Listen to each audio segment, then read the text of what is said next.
नमस्कार दोस्तों, कैसे हैं आप लोग। श्रीलंका के ऊपर जितना टोटल डेट है उसमें से सिर्फ 10% चाइना का है। ऐसे में कैलकुलेशन करने पर श्रीलंका चाइना से काफी आगे है। पाकिस्तान श्रीलंका से 4 कदम आगे है। 25,000 सैलरी वाले 1 लाख की फोन लेकर घूम रहे हैं। कोई चीज अगर फ्री में मिल रही है तो उसका प्राइस कोई और कहीं और जगह से दे रहा होगा। इतने पर वह रुके नहीं, IMF के मना करने के बावजूद भी कई रिकॉर्ड नोट छापे। यही रीजन है कि कंट्री IMF को छोड़कर चाइना जैसे कंट्री से लोन लेती है। श्रीलंका छोटा कंट्री जरूर है लेकिन गरीब देश नहीं है जहां भूखमरी फैली हुई है। श्रीलंका का पर इनकम इंडिया से काफी ज्यादा है। इनफैक्ट एक टाइम पर श्रीलंका एशिया के फास्ट ग्रोइंग इकोनॉमी थी, जब एक टाइम इंडिया और चाइना एक साथ स्ट्रगल कर रहे थे।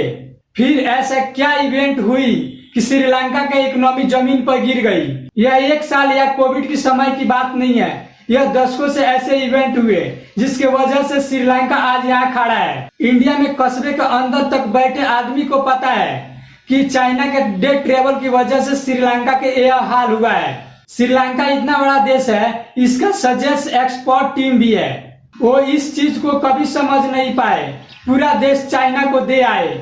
एक ही परिवार के भाई रूल सेट कर रहे हैं। करप्शन के चक्कर में कई बार जेल जा चुके हैं। वहाँ के लोग बाकी पार्टी को छोड़कर एक ही परिवार को वोट क्यों दे रहे हैं। देखिए, जितना सिंपल लग रहा है उतना सिंपल है नहीं। एग्जाम देने के लिए पेपर नहीं है, स्ट्रीट लाइट जलाने के लिए पैसे नहीं है, ये सब आप लोगों को पता है। इन सब चीजों के पीछे रेगुलेशन क्या है। जब एशिया में देश आजाद हुए तब चाइना और इंडिया खुद का इकोनॉमी स्ट्रक्चर बनाए।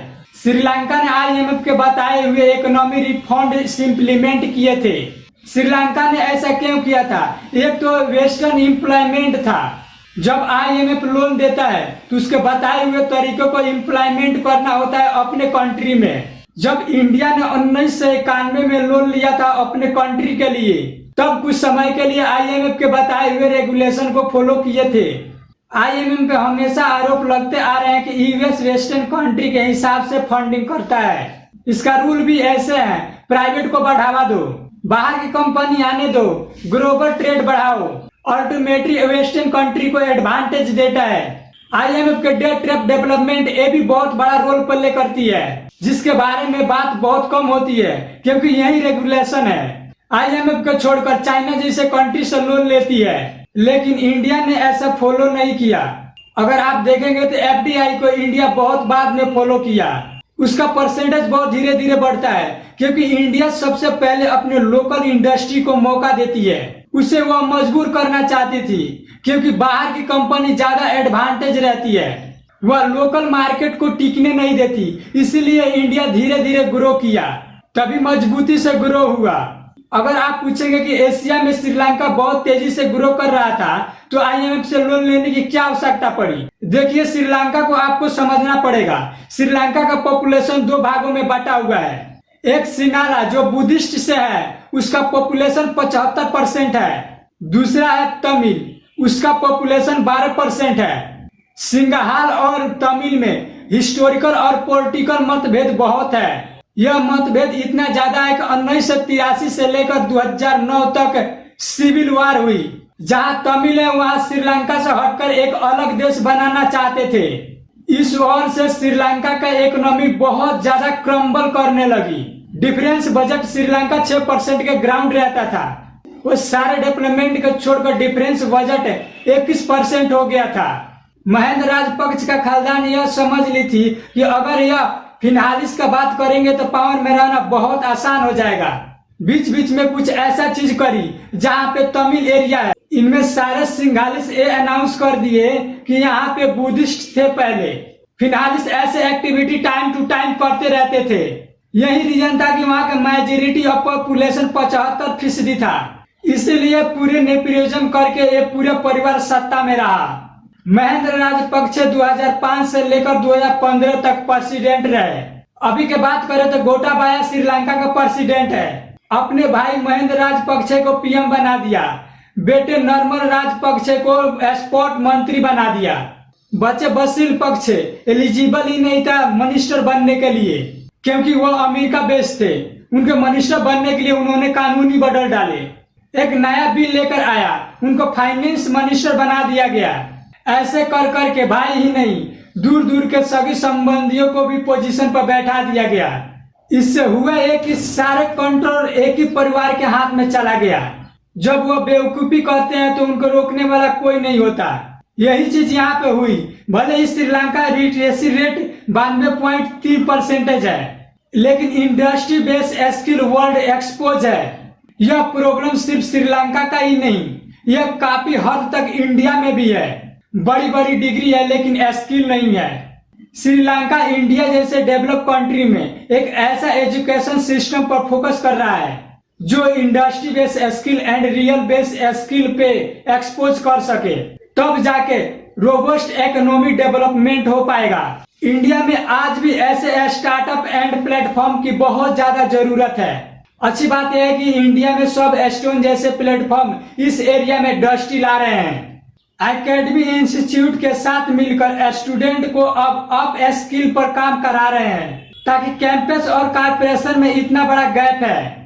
सब स्टोन 30 सेनों से कम 30 से ज्यादा इंस्टीट्यूटों में अंडर ग्रेजुएट और पोस्ट ग्रेजुएट स्टूडेंट को career orient training, extra career calculation, invest private करता है। आपको लाइफ में जीत हासिल करने के लिए सन स्टोन जीतेगा स्पार्क स्कॉलरशिप लॉन्च किया है।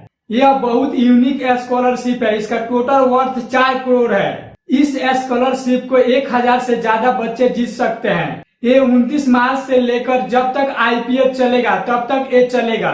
इस स्कॉलरशिप का अराउंड है, हर मैच में चेंज होते रहता है। यहाँ हर मैच में एक नया अपॉर्चुनिटी खुलता है।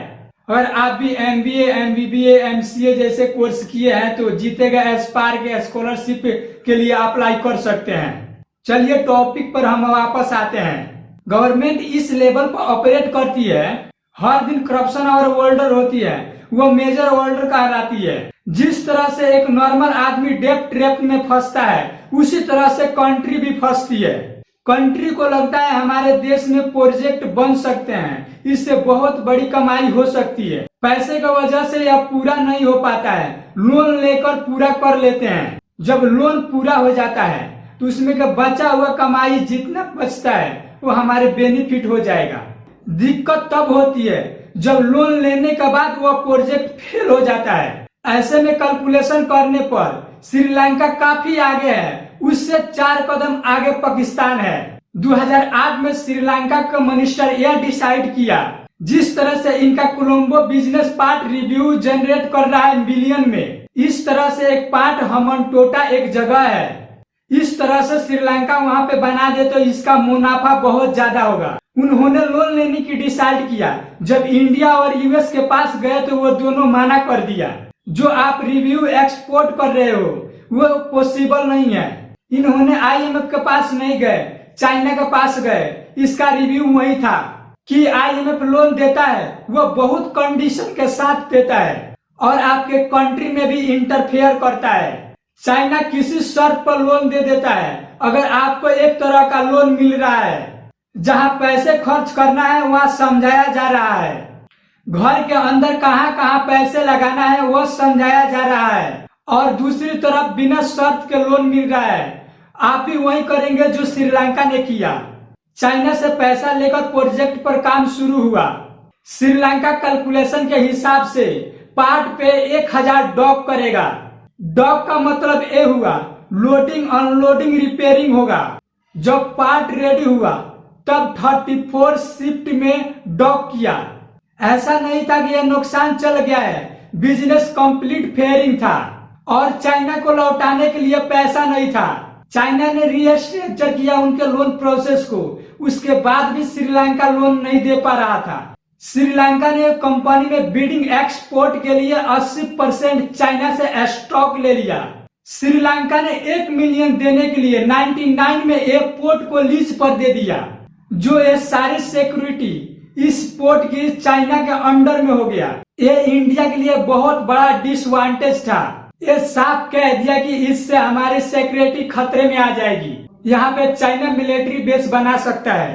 देखिए यहाँ पे एयरफोर्स और मिलिट्री में चाइना और इंडिया में थोड़ा सा फर्क है, लेकिन नेवी में चाइना बहुत आगे निकल चुका है। कल के हिमालय रीजन और सदर्न रीजन से अटैक कर देते इंडिया बहुत दिक्कत में आ जाएगी। इंडिया के इंटरफेयर के बाद डील पर नेगोशिएशन दोबारा से शुरू हुआ, जो 80% से 70% में कन्वर्ट हुआ, जो सेक्रेटरी को श्रीलंका खुद देखेगा। इसमें चाइना का कोई रोल नहीं होगा। जो आप देख रहे हो, इंडिया श्रीलंका को लाइन ऑफ क्रेडिट दे रहा है, तो कभी $400 मिलियन, कभी 500 मिलियन की करेंसी, अभी $1 मिलियन दी है। इससे इंडिया में कितनी गरीबी खत्म हो सकती है। ये सारे चीजें ज्योग्राफी एडवांटेज की कीमत होती है, ताकि आप और हम सिक्योर रह सके। कई लोग चाइना के डेट ट्रैप से कंपेयर करके देखते हैं, क्योंकि चाइना के इकोनॉमी हमेशा से खराब रही है। इसमें क्लोज ऑब्जर्व करेंगे तो श्रीलंका के ऊपर जितना टोटल डेप्ट है, उसमें से सिर्फ 10% चाइना का है। इसमें 10% जापान का भी है। श्रीलंका सिर्फ अपनी गलती की वजह से इस स्टेज पर पहुंचा है। यहाँ के लोग उतना ही जिम्मेदार है, सिर्फ पार्टिकुलर पार्टी को जिताते ला रहे हैं, क्योंकि आप वाले ग्रुप को खुश करने वाली बात कर रहा है। 47,000 तमिल को मरवा दिया आपने, लेकिन अपने इकोनॉमी को बचा नहीं पाए। इतना होने के बावजूद इकोनॉमी इतना बुरी तरह से स्ट्रगल कर रही थी। इतना होने के बावजूद वोट मांगने के लिए फ्री चीजों को बांटना, ज्यादा से ज्यादा सब्सिडाइज करना, टैक्स में कटौती करना, ये सब कुछ नहीं रुका। अगर सब कुछ फ्री में मिल रहा है तो उसका प्राइस कोई और कहीं और जगह से दे रहा होगा। कंट्री के इकोनॉमी इतना खराब होने के बावजूद उसका टैक्स 50% से हटाकर 18% कर दिया गया। करने से काफी लोग खुश हुए, देखो कितना अच्छा नेता चुना।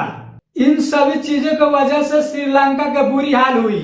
अगर अभी तक मेरे चैनल को सब्सक्राइब नहीं किए हैं तो मेरे चैनल को सब्सक्राइब करें, लाइक करें और अपना प्रतिक्रिया कमेंट बॉक्स में देना ना भूलें। धन्यवाद।